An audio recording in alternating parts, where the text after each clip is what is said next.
मान्यवर, मैं इसलिए तुलनात्मक रखता हूं कि अविश्वास का जो प्रस्ताव है इससे देश की जनता में भ्रांति न खड़ी हो। मान्यवर, ये बहुत जरूरी है। मान्यवर, इसलिए मैं 9 साल के 2 टुकड़े लेकर आया हूं। कौन से 9 साल के टुकड़े हैं? एक परिवारवाद, तुष्टीकरण और भ्रष्टाचार के आधार पर चुनी गई यूपीए की सरकार के 9 साल है, और एक देशभक्ति और समर्पण के आधार पर चुनी गई नरेंद्र मोदी सरकार। 9 साल की दोनों के तुलनात्मक में आतंकवाद की कुल घटनाओं में मान्यवर 68% की कटौती हो चुकी है। मान्यवर, कुल मौतें सिक्योरिटी और नागरिक की दोनों मिलाकर 72% की कमी हुई है, और नागरिकों की मौतों, सिर्फ नागरिकों की मौतों में 82% की कमी हुई है। मान्यवर, सिक्योरिटी फोर्स की मौतों में 56% कमी हुई है, और स्टोन पेल्टिंग करने की किसी की हिम्मत नहीं है। हिम्मत। मान्यवर, इसी सदन में कहते थे जम्मू कश्मीर में धारा 370 हटाई तो खून की नदियां बह जाएगी, कंकर चलाने की हिम्मत नहीं है किसी की कंकर चलाने। ये नरेंद्र मोदी सरकार, और इसलिए मैं कहता हूं आपको भले अविश्वास हो, जनता को तो विश्वास। मान्यवर, वामपंथी उग्रवाद एक तीसरा क्षेत्र था जो देश में आंतरिक सुरक्षा की दृष्टि से यूपीए सरकार के 10 साल के बाद एक हॉटस्पॉट माना जाता था। मान्यवर, इसके हिंसा के आंकड़े देखिए, 2005 से 14 के और 14 से 22 के हिंसा टोटल 14,000 घटनाएं हुई थी, अब 6,900 हुई, 52% की कमी।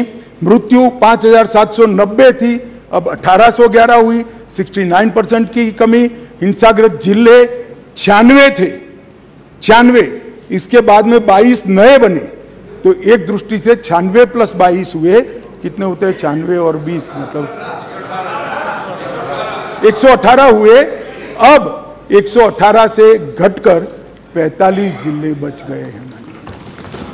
नक्सलवाद, वामपंथी उग्रवाद सिमट कर रह गया है, और हिंसाग्रस्त पुलिस स्टेशन 465 थे, 80 नए बनने के बाद 465 + 80 लगभग 550 हुए, और उसमें से अब 176 बचे हैं, 62% की कमी हुई।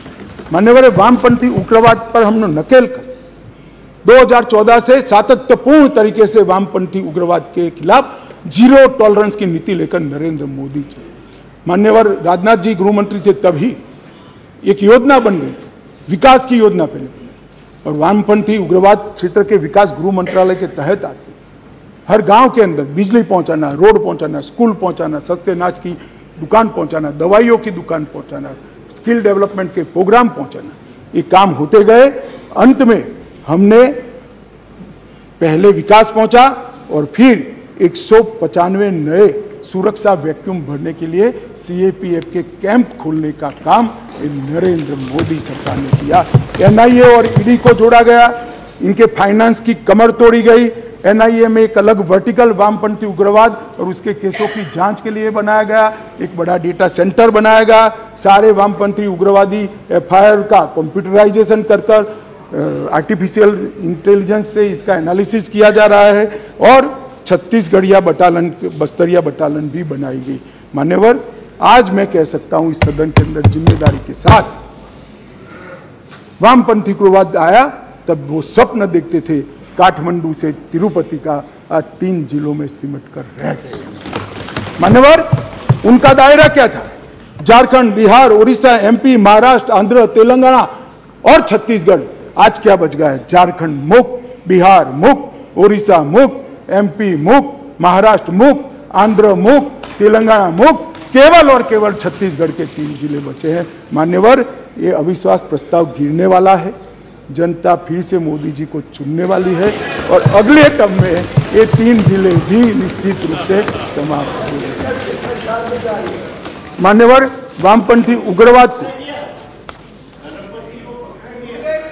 मान्यवर, वामपंथी उग्रवाद पर जबरदस्त नकेल कसने का काम नरेंद्र मोदी सरकार कर रही है।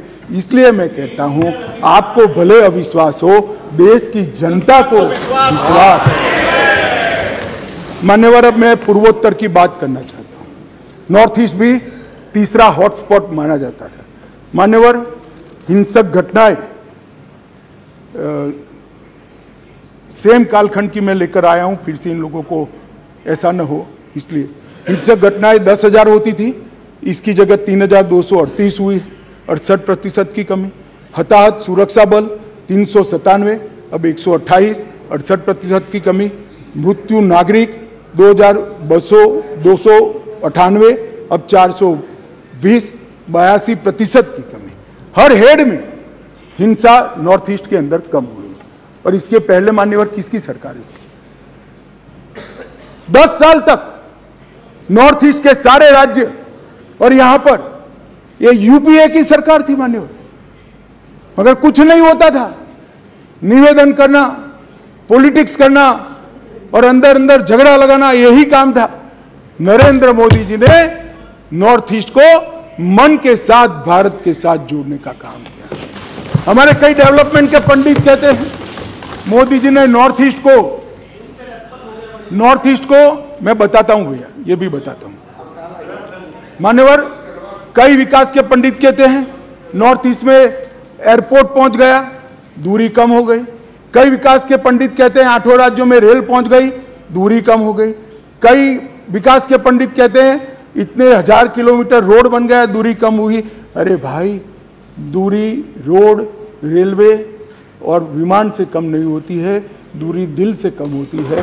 मोदी जी ने दिल से दूरी कम करने का काम किया है और नॉर्थ ईस्ट को मेन स्ट्रीम में लाने का काम किया है। आज मैं कहता हूं, ऐसे भी प्रधानमंत्री है, मोदी जी को 9 साल हुए हैं, 15 साल और 18 साल प्रधानमंत्री रहे हुए लोग हैं इस देश में जिन पर इनको नाज है और हम पर अविश्वास है, मगर वो कभी 50 बार नहीं गए। मोदी जी 9 साल में 50 से ज्यादा बार नॉर्थ ईस्ट के अंदर। ये बताता है कि नॉर्थ ईस्ट इस देश का हिस्सा है, इसका कसब हमारे मन में है। उत्तर प्रदेश से बड़ा भूभाग किस तरह से छोड़ दिया था, आगजनी, टेररिस्ट, नस्ली हिंसाएं, और आप हमारा हिसाब मांगते हो। बोलो मणिपुर में बताता हूं, मैं फिर बोलूंगा मणिपुर। मान्यवर, इन लोगों ने नॉर्थ ईस्ट के लिए कुछ नहीं किया, ना विकास किया है ना कुछ किया है। मैं आपको बताता हूं, अटल जी नैसेक स्थापना कर गए थे, इसरो जैसी एक संस्था बनाई, पदेन मैं इसका अध्यक्ष होता हूं। मोदी जी ने नैसेक को एक्टिवेट करा, पूरा नॉर्थ ईस्ट का स्टडी किया है। ब्रह्मपुत्र के पूर्व को बड़े बड़े मैदानों में तालाब बनाकर इसके अंदर डाइवर्ट कर सिंचाई भी होगी, बाढ़ का रास्ता भी होगा और पर्यटन भी होगा। ये बाढ़ मुक्त नॉर्थ ईस्ट आने वाले वर्षों में, और हम बनाकर रहेंगे नॉर्थ ईस्ट को बाढ़ मुक्त, क्योंकि आपका अविश्वास प्रस्ताव गिरने वाला है। जनता हमें चुनने वाली है, क्योंकि भले आपको विश्वास हो मगर जनता को तो। मान्यवर, मैं जब ये कहता हूं तब हमने नॉर्थ ईस्ट में शांति ऐसे भावनाओं से नहीं करी, एक कागजी शांति नहीं है। इसके पीछे रणनीति है, इसके पीछे कड़ी मेहनत है और इसके पीछे लगन भी लगी है। मान्यवर, 2014 में अचीक नेशनल वॉलंटियर काउंसिल की हमने समाधान करा, लगभग 674 लोग समाधान हुआ। अब ये अचीक नेशनल वॉलंटियर काउंसिल की हिंसा में 224 लोग मारे गए थे। एनएलएफटी के साथ 2019 में समाधान हुआ, 88 लोगों ने सरेंडर किया, इसमें 144 लोग मारे गए थे। बोडोलैंड के national democratic front of Bodoland के साथ समाधान हुआ 2020 में, एनएलएफटी के साथ 19 में हुआ, 2020 में बोडोलैंड के साथ national democratic front of Bodoland के साथ हुआ। 1630 लोग सरेंडर किए, 4300 लोग बोडोलैंड की हिंसा में मारे गए थे मान्यवर, 4362 लोग, और इन्होंने हथियार डाले। कार्बी समूह 197 लोग मारे गए थे, 1000 उग्रवादियों ने समर्थन किया। असम आदिवासी सशस्त्र समूह 1182 लोगों ने सरेंडर किया, 329 लोग मारे गए थे। और दिमासा नेशनल लिबरल आर्मी 168 लोगों ने सरेंडर किया, जिसमें 25 लोग मारे गए थे। मान्यवर, कुल 8000 सशस्त्र उग्रवादियों ने सरेंडर नरेंद्र मोदी जी के 9 साल में किया। और हमारे सम्मानीय सदस्य गौरव जी कह रहे थे हिंसा के त्रस्त है, देखा नहीं जा रहा है, आग की लपटें। भाई आग की लपटें अभी तो मणिपुर में मैं आता हूं क्यों हुई है, परंतु आपके समय में तो 8 राज्य आग की लपटों से घिरे हुए थे और ये हिंसा में 6000 से ज़्यादा लोग मारे गए थे, जो अब सरेंडर होकर मेन स्ट्रीम के अंदर आए।